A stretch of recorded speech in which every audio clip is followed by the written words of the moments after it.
Ya,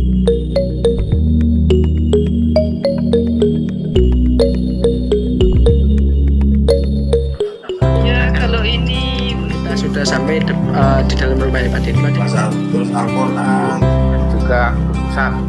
Bulan Ramadan ini kita memang Begitu banyak sekali. Semua umat wow. Dan itu jujur membuat saya sangat sedih sampai sekarang. Orang tua saya. Nah itu kebanggaan saya, tidak ingin anak saya nanti menjadi apa enggak. Karena kalau anak saya sudah dalam taat komando, kita punya cerita gitu Mbak. Saya punya cerita, nanti suatu saat saya dipanggil Allah itu saya punya cerita. Assalamualaikum warahmatullahi wabarakatuh. Dulur-dulur SPMA dimanapun berada. Alhamdulillah hari ini kita berada di segmen Tilik Jawa. Nah saya bersama tim sekarang berada di SPMA Mojokerto. Kita akan tilik jamaah ke Ketua Cabang SPMA Mojokerto. Saya sekarang berada di depan masjid yang salah satu masjid SPMA terbesar dan terindah di Indonesia. Bagaimana tilik jamaahnya? Ikuti saya.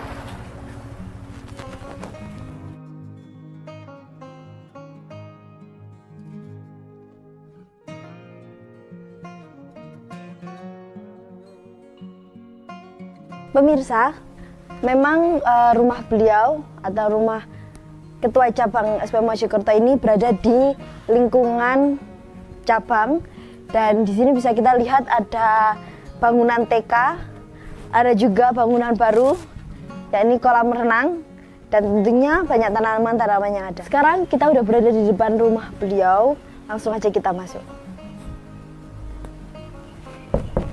Assalamualaikum. Waalaikumsalam. Alhamdulillah. Ternyata kita ke rumahnya Pak Yoyo, pemirsa. Oke, monggo. Oke. Waalaikumsalam. Monggo pemirsa masuk. Nggih. Assalamualaikum Bu Siti. Terus pundi kabarnya Bu Siti? Alhamdulillah sehat. Alhamdulillah sehat. Pak Yoyo sehat, standar. Alhamdulillah. Mriki nara lantai nara dinding mriki. Oh, mboten apa-apa, mboten apa-apa. Pemirsa nggih. Mboten apa-apa. Nah, ini pemirsa rumah beliau, rumah Pak Yoyo memang berada di lingkungan cabang nggih. Dulu sakderenge napa to mriki napa di sini? Di Traulan. Oh, teng Traulan. Traulan. Nggih, terus? Traulan niku setelah dipilih para kotama, itu pun ditawarkan dengan jamaah. Akhirnya jamaah memutuskan untuk pasrah ten gene kotama, siapa kepala cabangnya. Nah, ketika itu saya lagi-lagi dalam hati itu satu malam tidak bisa tidur. Kenapa kok ujuk-ujuk saya sebagai kepala cabang itu ditunjuk. Waktu itu satu malam itu nggak bisa tidur. Saya bilang ketepatan istri nggak ikut waktu berkumpul di insya Allah di Pos Giat Kutorejo itu. Setelah itu kan ceritanya itu Pak Muslim sudah paripurna. Sampun Gus, melintune mawon Gus, akhirnya ditawarkan jamaah. Oh, berarti sadarnya ketua cabangnya itu Pak Muslim. Pak Muslim, oh, Pak Muslim. Setelah itu monggo akhirnya ada usulan Gus menawarkan nggih sinten. Saya salah waktu itu beliau Gus Naim. Sinten. Akhirnya terus waktu itu salah satunya ada yang dari jamaah, kemudian yang semuanya rata-rata sudah pasrah dengan Gus. Oke, lek pasrah keten kula sedaya nggih jenengan niku riyen. Akhirnya Gus berkumpul waktu niku terus ujuk-ujuk terus ada pun nek jenengan pun pasrah ten kula sakniki kepala cabang Mas Yoyo ngoten.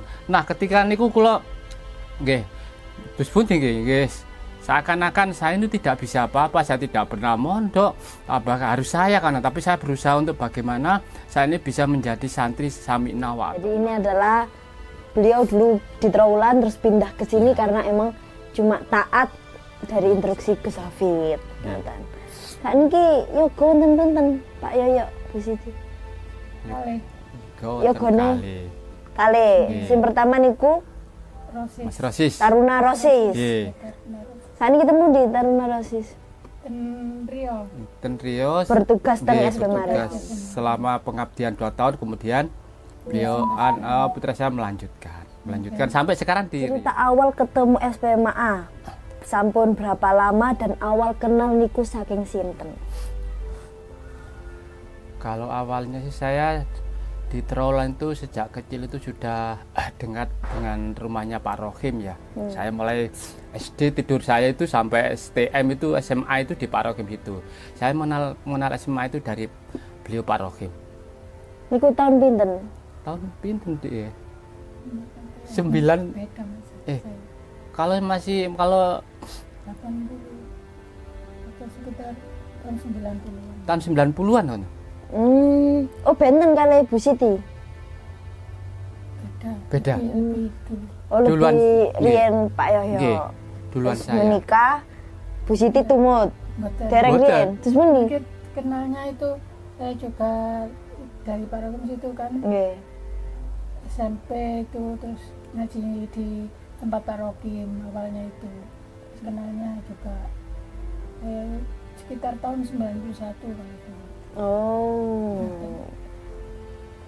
Masih lulus SMP saya kalau ke Turin. Napa pas waktu dengar SPMA atau mungkin diajak Pak Rohim niku langsung purun napa dis pundi? Anjenengan kan diajak Pak Rohim niku. Iya. Nah niku dis pundi? Napa langsung elok napa dis pundi?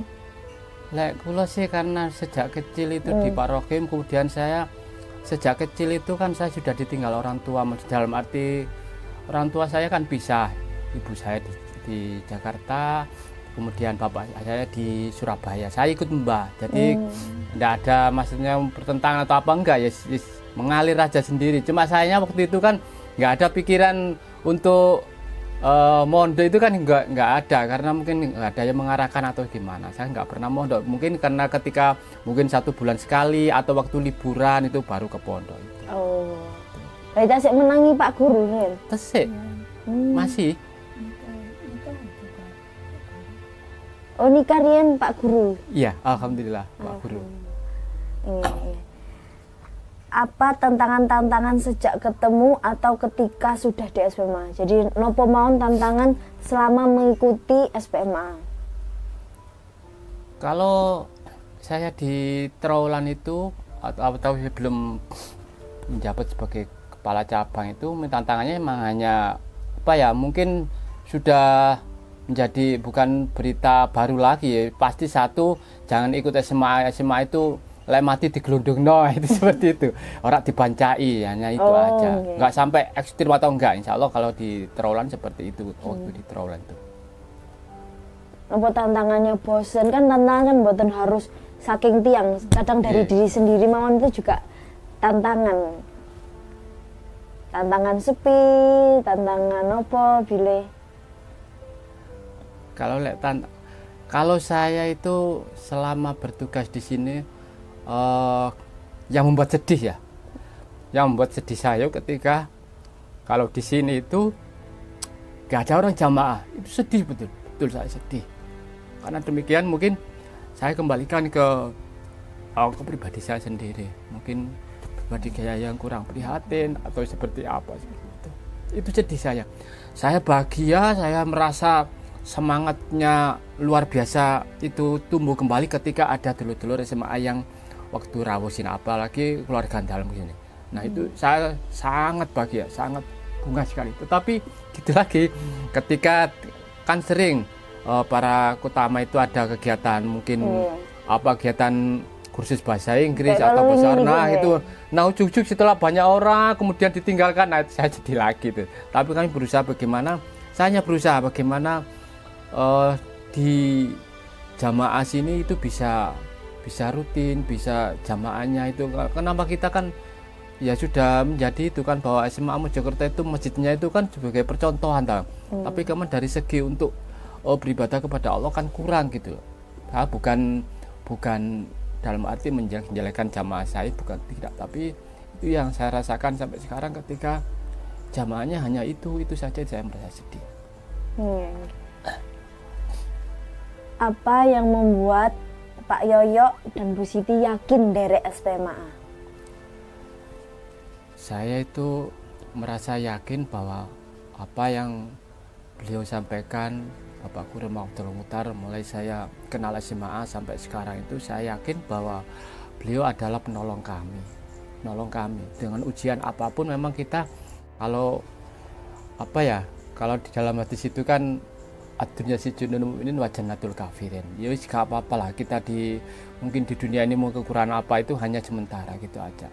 Dan yang lebih membuat saya kesemangatan saya itu bagaimana putra-putra kami nanti bisa selalu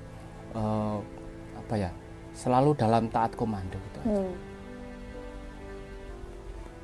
Pak Yoyo, selama menjabat jadi ketua cabang, nopo halangan rintangan yang paling berat selama menjadi ketua cabang? Kalau tentang rintangan mungkin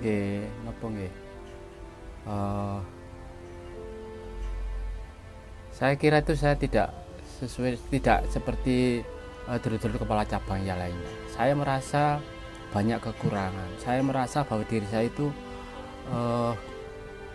mungkin tidak pernah mondok. Jadi mungkin ketika ada sesuatu yang gerakan apa memang dari SMA itu katakanlah dari pusat, kemudian mboten enten sing hanya segelintir yang menggubris, nah itu merasa benar-benar saya merasa itu apa salah dari saya sendiri ya gitu.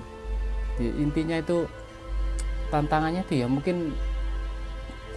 mungkin apa ya Mbak, saya ya itu kalau ada sesuatu yang nggak bisa dilaksanakan itu saya merasa down gitu, saya merasa down. Kayak kadang-kadang sering kan sama istri itu, ada istri kadang kan bilang gini, Mas, enak ya Dewi dadi wong biasa ya seperti itu, enak dadi wong biasa loh Mas, ketika anak ikut kok apa dari pusat apa kita ikuti atau itu enak itu gitu Mas, daripada kita apa nanti ada namanya jamaah Mbak ya, mungkin dari orang jamaah sendiri, dari orang dalam kan mungkin yang lebih senior, lebih itu kan mungkin itu ya, sehingga kami kadang-kadang gitu apa iya ya awan dewe ngajak aku ya, tapi kan tidak seperti itu juga. Saya yakin pasti ada sesuatu yang harus kita perjuangkan. Karena saya yakin saya saat ini memang bangga, saya boleh kan bangga gitu. Saya pernah tanya sama beliau Gus Hafid, Gus apakah boleh sebagai orang tua bangga? Boleh, apa bangganya gitu kan. Saya bangga karena putra saya mungkin yang pertama itu sampai sekarang masih dalam taat komando, dan saya itu kebanggaan. Saya tidak ingin anak saya nanti menjadi apa, enggak, karena kalau anak saya sudah dalam taat komando, kita punya cerita gitu Mbak. Saya punya cerita, nanti suatu saat saya dipanggil Allah itu saya punya cerita, itulah kebanggaan saya. Tapi insya Allah saya berusaha untuk istiqomah, untuk bagaimanapun tetap saya jalani. Wow, yang disampaikan Pak Yoyo, nih misalnya dadi wong biasa ya enak nggih. Piyen dados jamaah nggih. Apa nggih tinggal nurut mawon kan. Lan opo kok mau dan ikhlas dados ketua cabang, padahal sakderenge dados jamaah nggih enak, hidup tenang, damai ngoten. Terus lan opo kok purun terus ikhlas, oh nggih alhamdulillah kula siap dados ketua cabang ngoten. Nopo? Saya waktu itu insya Allah semua jamaah apalagi Trolan tahu karakter saya. Saya itu sukanya itu kalau di Trolan itu ngajar anak kecil-kecil itu, insya Allah murid Trolan ketika saya ke Trolan itu semuanya mungkin minta saya ajarin, sampai yang namanya kartu prestasi itu sampai segini kan minta saya ajarin. Kalau saya disuruh yang lainnya kemana-kemana itu saya nggak suka Mbak, nggak mau gitu loh. Sampai itu Pak Wakid bisa ditanya itu, kalau waktu ada workshop dimanapun, wis pokoknya gelem workshop tak bayari, engko sing Bu Siti engko tak tinggali duit piro, saya ndak mau. Tapi jujuk setelah itu ketika beliau para utama mengutuskan saya menjadi kepala cabang, maka dengan saya hanya begini aja, saya sadar saya tidak punya kemampuan apa-apa, tapi saya berusaha bagaimana saya menjadi orang yang samina wa ta'na. Saya ingin tunduk patuh kepada beliau para utama, tunduk patuh pada beliau Pak Guru, hanya itu saja. Nopo perubahan sakderenge dan sesudah tumut SMA? Nopo wonten perubahan sikap, nopo wonten perubahan nopo sebelum dan sesudah tumut SMA? Dulu itu pengen apa, ngoten citanya gimana gitu, kayak jadi orang itu kan pengen tercukupi segalanya, ngoten itu. Ya kalau sekarang itu masa-masa sekarang itu niku napa pokoknya hidup makan sudah cukup, terus ndak berpikiran lebih-lebih ngoten, ndak berpikiran sekarang itu. Saya itu orangnya kan ya orang Jawa apa nggih, banyak yang punya keyakinan mesti yang berbau-bau musyrik gitu kan. Alhamdulillah kami setelah tahu SMA itu kemudian pernah menjadi sampai bertentangan dengan orang tua, dengan saudara, karena waktu itu saya menghitankan putra saya yang pertama itu kan biasanya orang Jawa kan pakai cak bakal, pakai apa itu, sampai orang tua saya sendiri itu kan menentang saya, tapi saya dengan bismillah, karena ini terbaik, ini untuk saya dan keluarga saya, maka saya tidak pakai seperti itu. Ya memang bertentangan juga dengan masyarakat kan, dari segi umumnya kan seperti itu semua. Alhamdulillah dengan ikut SMA itu kami benar-benar sangat beda sekali gitu. Kesehariannya memang berbeda. Memang alhamdulillah ketika kami sudah berumah tangga ini kan memang kan pada umumnya istri itu apa gitu kan. Alhamdulillah sekarang enggak. Kami hanya bagaimana pengen tumbas kulkas, pengen tumbas mesin cuci, ngoten. Tapi saat ini untuk kebutuhan sehari-hari mohon alhamdulillah. Iya, betul, alhamdulillah. Saya itu memang apa ya? Kalau saya punya satu yang keinginan yang sekarang belum terlaksanakan, dan itu jujur membuat saya sangat sedih sampai sekarang. Orang tua saya. Kalau orang tua saya yang beliau sudah meninggal. Tapi ibu saya itu sampai sekarang masih di Jakarta. Kemarin waktu itu sebelum pulang itu kan punya anak 3 yang di Jakarta, 1 mbak saya, kemudian yang 2 itu saya nomor 2, yang nomor 3 rumahnya dekat Pak Rokim itu. Nah, waktu itu pernah bilang gini, wis aku jangan tak melo awakmu ae gitu. Saya alhamdulillah seperti apa waktu itu. Ya saya menderek kula mawon, mak pun cepun ana apa sih ten Jakarta terus kan ngoten. Jakarta itu bukan ikut mbak saya, ikut ponakan saya ya. Ponakan. Ternyata di luar dugaan ya, beliau masih ingin bekerja, pengen itu. Nah itu kalau membuat sedih. Kenapa sedih?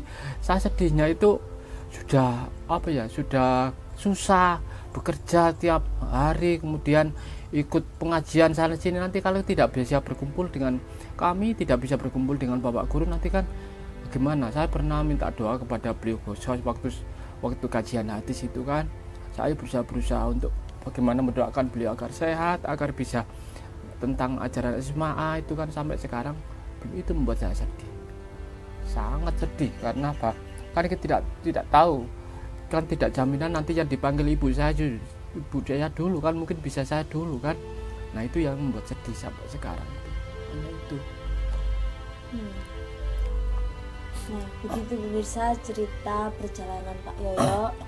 Alhamdulillah banyak sekali pelajaran-pelajaran yang bisa kita ambil dari keikhlasan beliau, dari bagaimana beliau taat tanpa tapi mengikuti SPMA. Nah terakhir Pak Yoyo, apa kesan-pesan terhadap pemirsa SPMA Tenggriya, SPMA TV, baik santri SPMA maupun yang lainnya? Napa wonten pesan atau kangge SPMA TV? Kalau pesan-pesannya itu sih pokoknya kita itu yakinlah bahwa kehidupan yang kita alami ini seenak apapun kita pasti ada batasnya. Kita dibatasi dengan kematian kita. Sehingga kami sampai saat ini alhamdulillah saya enjoy saja untuk melaksanakan menjadi santri ataupun menjadi ikut SMA itu, berusaha untuk samina wa atona. Kita tidak punya keinginan yang muluk-muluk. Kita bagaimana bisa mengikuti ajaran beliau Bapak Guru, kemudian pokoknya kita itulah, saya yakinlah bagaimanapun kita kepinginan seperti apapun itu hanya dibatasi dengan kematian kita. Itu yang membuat saya itu sampai sekarang tidak punya keinginan yang muluk-muluk lah. Alhamdulillah istri ketika ada belanja, alhamdulillah. Kalau nggak ada belanja ya alhamdulillah, gitu aja. Hanya itu yang membuat kami bahagia sampai sekarang. Kami memang berusaha bagaimana diri kami ini selalu bisa menjadi diri yang lebih baik dan bisa bermanfaat bagi orang lain. Amin, amin. Kayak nopo pemirsa SPMA TV saged melihat beliaunya Rumah dinasnya napa saged ditingali? Nggih monggo, tapi nggih berantakan. Seperti pemirsa yang penasaran, monggo kita lihat bagaimana kesederhanaan rumah beliau di sini. Kamarnya seperti itu, Mbak. Nggih. Tadi Pak Yaya Tadi karena Niki jualannya Pak Yayo nggih. Oh, nggih. Coba kita lihat nggih pemirsa. Nah, ini jualan ini baru merintis bulan apa ya? Bulan Desember. oh, Jadi kan yang namanya merintis kan juga susah, Mbak. Nah, saya merintis gimana saya bisa laku ya. Kemudian saya punya ide, sementara saya ke itu aja ya, ke pasar aja. Saya logika gini. Kalau saya jualan di pasar, masa orang sepasar nggak beli kerupuk gitu kan? Alhamdulillah kemudian ada yang beli, kemudian saya baru mulai keliling di gang-gang itu kan. grianya nggih. Pemirsa nggih.